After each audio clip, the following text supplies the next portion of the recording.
Hi guys, welcome back with me again in this channel. On today's tutorial, I'm going to show you how you can export projects on DaVinci Resolve 19.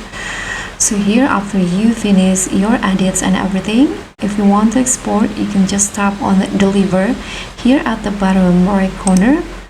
And this is where you can render or export your videos. Here there are some presets in here for the exporting or the rendering. You can just click on this H265 master, and now you can just change the file name, the project's name in here. I'm going to give an example, and then you can select the locations of the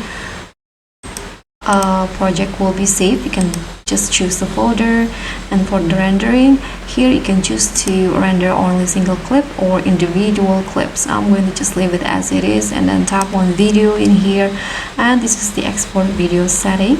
So for the format, I'm going to just go with QuickTime. Okay, I'm going to just leave it as it is, and the codec is H265, same as this, and encoder auto, and I'm going to turn off the network optimization. And for the resolution, you can just leave it as it is, but if you want to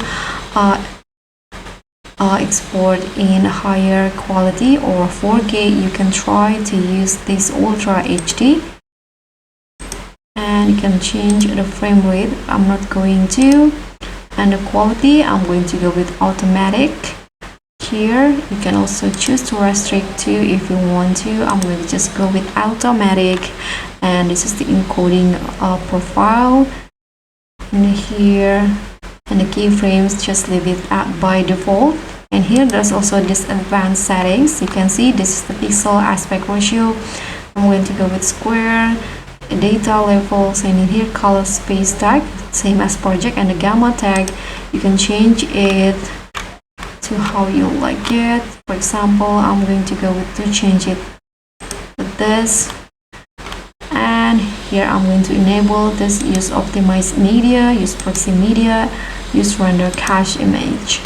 Okay, now if you're done with all of these settings, export settings, you can just click on this add to render queue. Click on add again, and here is the render queue. Now you can just tap on render all. So now rendering in progress, you can just wait until it's done. So that's how you can export your projects in DaVinci Resolve. Thank you so much for watching. Don't forget to like, comment, and subscribe. Also click on the thanks. Bye.